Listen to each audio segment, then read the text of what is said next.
Hi everybody, my name is Danny Salcedo. The topic we are going to cover today is curriculum development and research in Ethiopia, which is the 13th chapter. In this case, the chapter is aimed to presenting a research in Ethiopia. The method is historical, and there was many attempts to introduce modern system in this country. There are two different categories, uh, which this chapter is split on. The first one is curriculum development in the pre-modern education era, and the second one is curriculum development in the modern education era. Regarding this first one topic, which is aimed to the church and Quran education, it's a talk is about religions education. In this case, the people were prepared to for service of their prayers, of the church, and so on. Promote and incorporate indigenous education, traditional education that was their main aspect in order to education system, and virtual absence of debates and criticism in this case because they couldn't give alternative opinions or have different ideas different to the church. Let's jump into the other topic, which is the modern era. In this case, there are five different period of times which this modern era is split on as well. Okay, the first one is the pre-Italian War period. In this case, we can see introduced missionaries, sorry.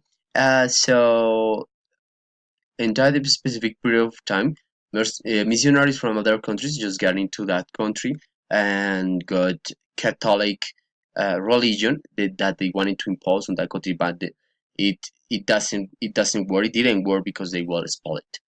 The next one is the education was dominated by foreign experience for foreign people from other countries, foreign scholars, and foreign government as well.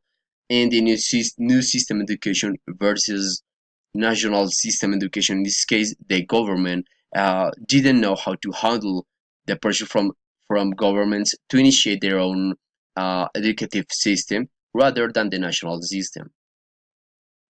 Now, the Italian occupation, which is the next period of time, is basically an Italian invasion in Ethiopia.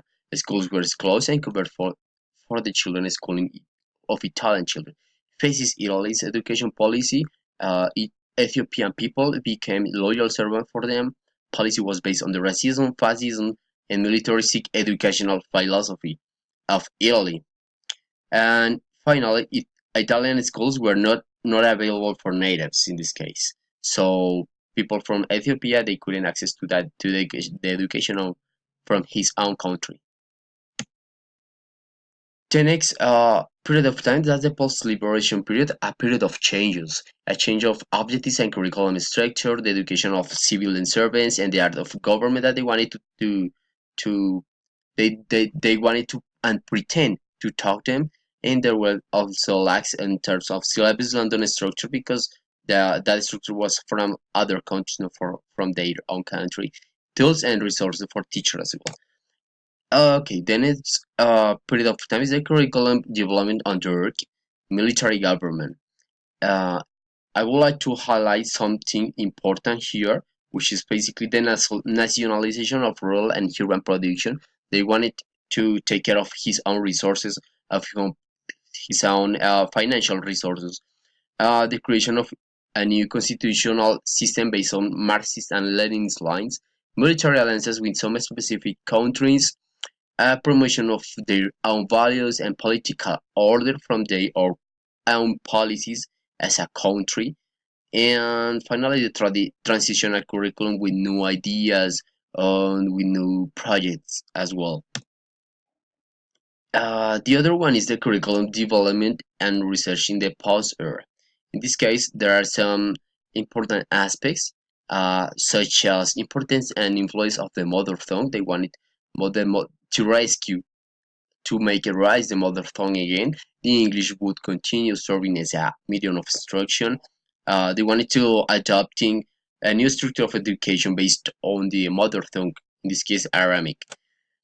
Okay, there are as well some characteristics of the new structure. In this case, the new structure I would like to highlight to get clear that for you, which is the new curriculum in this case.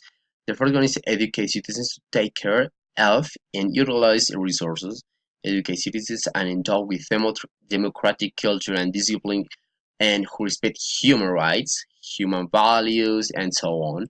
Show positive attitudes towards the development and dissemination of science, technology in the society, and finally, cultivate the cognitive, creative, productive, and appreciative potential of the citizens. So in this case, they wanted to reskill the values, the knowledges, the old knowledges, traditional knowledges of his own country.